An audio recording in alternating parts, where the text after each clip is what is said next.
우리 함께 찬송하겠습니다. 찬송가 315장 내 주 되신 주를 참 사랑하고, 우리 함께 315장 찬송합니다. 내 주 되신 주를 참 사랑하고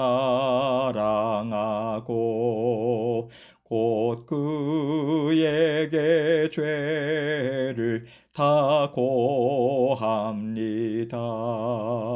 그 은혜를 주신 내 예수시니 이전보다 더욱 사랑합니다. 주 날 사랑하사 구하시려고 저 십자가 고난 당하셨도다. 그 가시관 쓰신 내 주 배우니 이전보다 더욱 사랑합니다. 내 평생에 힘쓸 그 큰 의무는 주 예수의 덕을 늘 기림이라. 숨질 때에까지 내 할 말씀은 이전보다 더욱 사랑합니다. 그 영광의 나라 나 들어가서 그 풍성한 은혜 늘 감사하리. 금면류관 쓰고 나 찬송할 말 이전보다 더욱 사랑합니다. 아멘. 기도하겠습니다. 사랑이 많으시고 은혜가 풍성하신 아버지 하나님 감사합니다. 아버지 하나님께서 오늘도 새날 주셨습니다. 우리 모든 성도님들 아버지 하나님께서 주시는 새로운 은혜, 새로운 마음 갖고 오늘도 하나님께서 함께 하시는, 동행하시는 귀하고 복된 하루 될 수 있도록 아버지 하나님께서 다 지키시고 인도하여 주옵소서. 생업도 또 자녀들도 주님께 다 내어 맡깁니다. 우리의 생각도 마음도 아버지 하나님께서 주관하실 줄 믿습니다. 아버지 하나님의 말씀 곱씹고 또 아버지 하나님의 말씀을 통해서 저희에게 들려주시는 주님의 음성 듣게 하시고 여러 상황들을 통해서 만지시고 인도하시고 깨끗게 하시고 아름다운 길로 인도하시는 아버지 하나님의 손길에 자족하고 감사함으로 주님과 함께 동행할 수 있도록 도와주옵소서. 모든 영광을 아버지 하나님 앞에 올려드리오며 예수 그리스도의 귀하신 이름으로 기도합니다. 아멘. 하나님 말씀 예레미야서 42장 19절로 22절입니다. 예레미야서 42장 19절로 22절. 제가 읽습니다. 유다의 남은 자들아, 여호와께서 너희를 두고 하신 말씀에 너희는 애굽으로 가지 말라 하셨고 나도 오늘 너희에게 경고한 것을 너희는 분명히 알라. 너희가 나를 너희 하나님 여호와께 보내며 이르기를 우리를 위하여 우리 하나님 여호와께 기도하고 우리 하나님 여호와께서 말씀하신 대로 우리에게 전하라. 우리가 그대로 행하리라 하여 너희 마음을 속였느니라. 너희 하나님 여호와께서 나를 보내사 너희에게 명하신 말씀을 내가 오늘 너희에게 전하였어도 너희가 너희 하나님 여호와의 목소리를 도무지 순종하지 아니하였은즉 너희가 가서 머물려고 하는 곳에서 칼과 기근과 전염병에 죽을 줄 분명히 알지니라. 아멘. 하나님께서 하나님의 백성들에게 말씀을 주실 때는요, 듣고 순종해라, 듣고 따라와라, 이 뜻으로 주시는 것입니다. 그런데 그 말씀을 듣는 하나님의 자녀들은 순종하기 위해서 말씀을 듣고자 하는 경우도 있지만 때로는 하나님이 뭐라고 하시는지 하나님의 생각을 한번 드러나 보자. 이 정도의 생각으로 말씀을 듣고자 하는 경우도 많이 있어요. 왜 많이 있다고 하냐면 지속적으로 같은 맥락에 하나님의 말씀이 들려오는데도 불구하고 거기에 대한 고민이라든가 돌이키는 모습이 없는 경우가 많기 때문에 그렇습니다. 이것은요, 하나님의 말씀에 큰 의미를 두고 있지 않다는 뜻이고요. 이런 경우를 우리 자신에게도 또 우리 주변에 있는 사람들을 통해서도 많이 볼 수 있어요. 그래서 하나님께서 말씀을 주실 때 하나님의 심정과 말씀을 듣는 우리의 심정이 다를 경우에는 하나님이 우리에게 주고자 하시는 은혜와 복의 형태가 좀 달라지는 것 같습니다. 하나님은 우리에게 부드러운 마음도 주시고 우리가 하나님을 기뻐하고 즐거워하면서 평안과 만족과 기쁨의 열매를 받아 누리기를 원하셔서 갖가지 복을 담아서 말씀을 주시는 거거든요.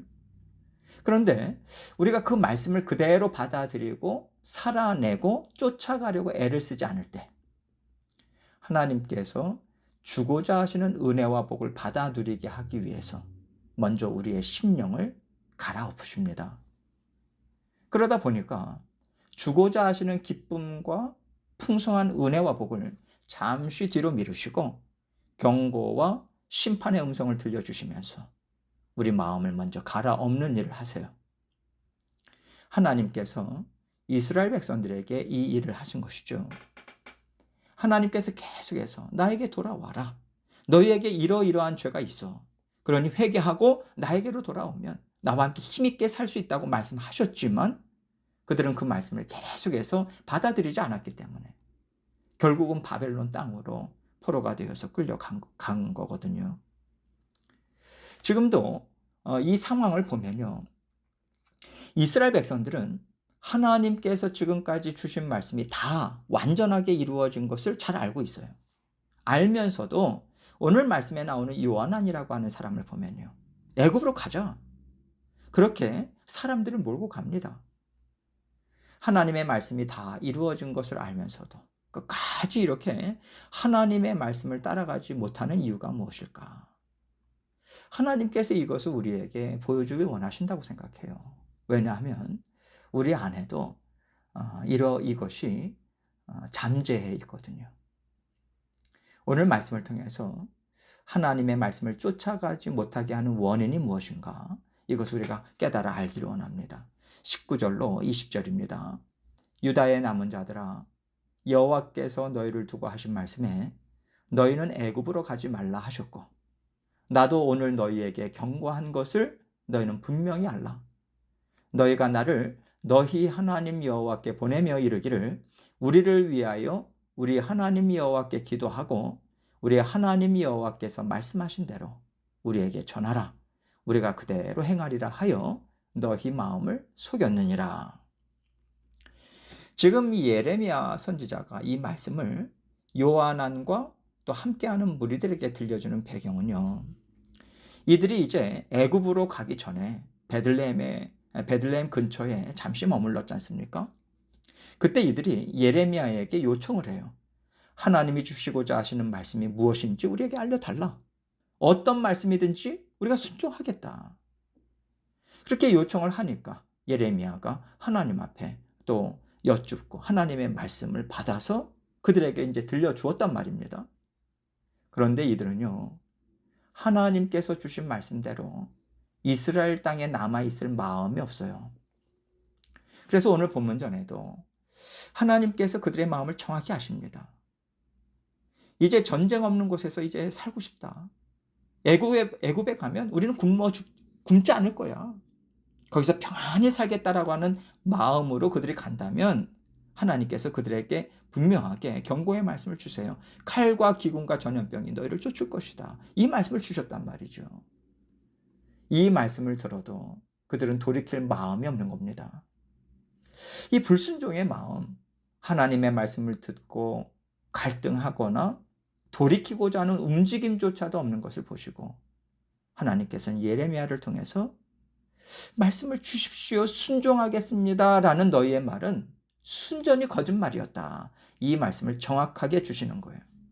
그것을 지금 너희 마음을 속였다 이렇게 말씀하고 있는 거죠. 하나님의 말씀을 쫓을 마음도 없으면서 마치 쫓을 것처럼 하나님을 속였다라고 하는 얘기인데, 여러분, 하나님께서 속으실 분이 아니지 않습니까? 결국 하나님께서는 너희가 나의 말을 업신여기는 마음으로 요청한 것이고, 너희의 그런 마음을 보고도 내가 이 말을 주었다라고 하는 것을 너희는 분명하게 알아야 된다. 이 말씀을 하시는 거예요. 왜 하나님께서 그들의 마음을 아시면서도 다시 말씀을 주셨을까요? 돌이킬 수 있는 기회를 또 주신 거죠. 여러분, 하나님은요, 징계하실 때 참 무서우신 하나님이세요.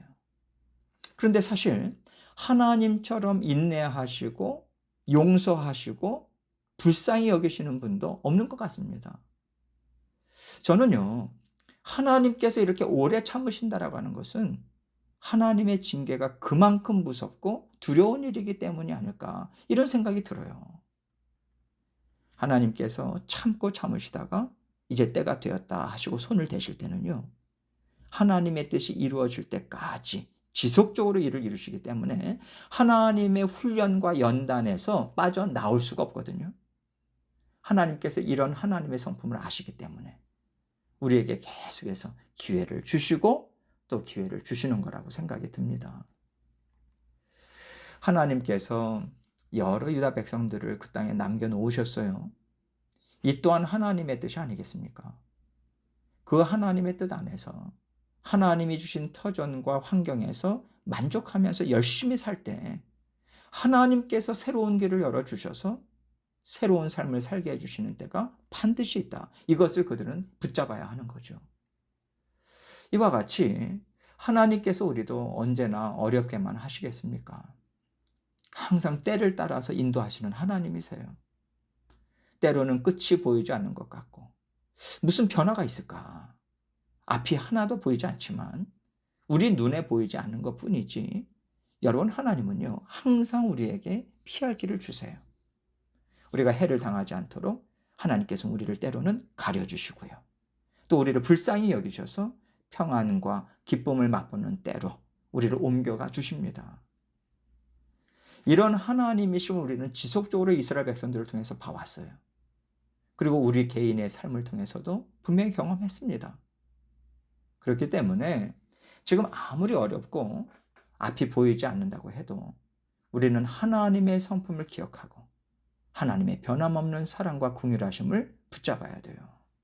붙잡고 하나님께서 살라고 주신 터전 안에서 자족하고 나름대로 하나님이 주신 환경을 감사로 누리면서 살아내는 시간을 우리가 가질 때 하나님께서 정말 기뻐하십니다. 하나님께서 주신 터전에는요, 하나님이 베풀어 주시는 은혜가 반드시 있어요. 이거 하나하나 받아 누리면서 하나님 나름대로 이것도 좋네요. 아, 또 이렇게 살게 하시네요. 이렇게 사니 이것도 감사합니다. 우리가 그러한 마음으로 하나님 앞에서 살아가고자 했을 때 하나님께서는요, 너가 내 뜻 안에서 잘 살고 있다 인정하십니다. 우리가 순종했다고, 하나님 선하신 뜻에 동참했다고 하나님께서 칭찬해 주세요. 우리가 하나님께서 주셨다라고 하는 거 인정하고 하나님이 주신 것에는 반드시 하나님의 선하신 뜻이 있지 않겠습니까? 그래서 어떤 상황에서도 하나님의 선하신 뜻이 있겠지. 이것을 믿는 믿음으로 살아내는 것을 하나님은 우리에게 원하세요. 그래서 오늘 우리가 살아가는 터전에서도 없는 거, 부족한 거 찾아서 자꾸만 불평하고 원망하고 못 살겠다고 하지 말고 하나님께서 주신 환경 안에서 하나님이 베풀어 주신 은혜를 찾아 먹는 거예요.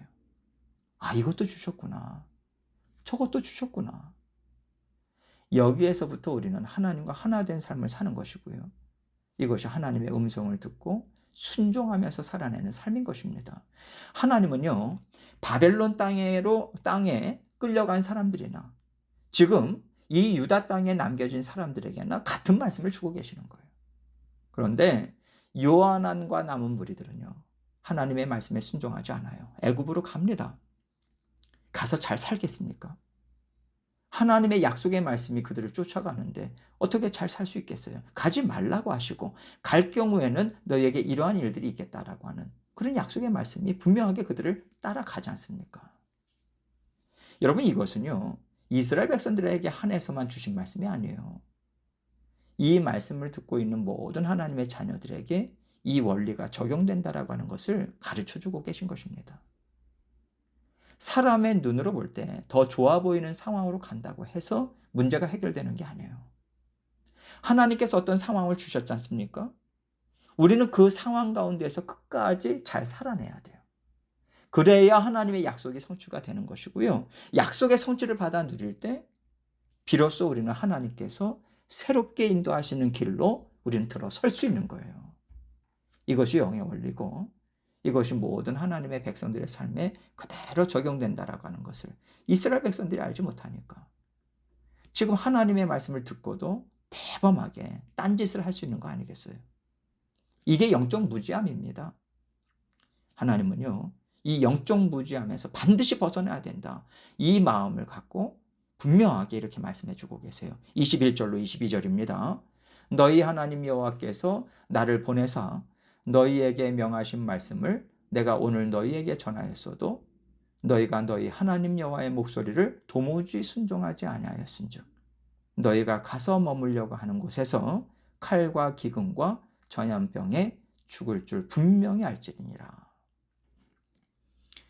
하나님께서 그들의 마음을 이미 아시고 그들이 선택하고 걸어가는 길에서 받을 열매가 무엇인가 분명하게 알려주고 계십니다. 여러분 하나님께서는 우리에게도 이것을 가르쳐 주세요.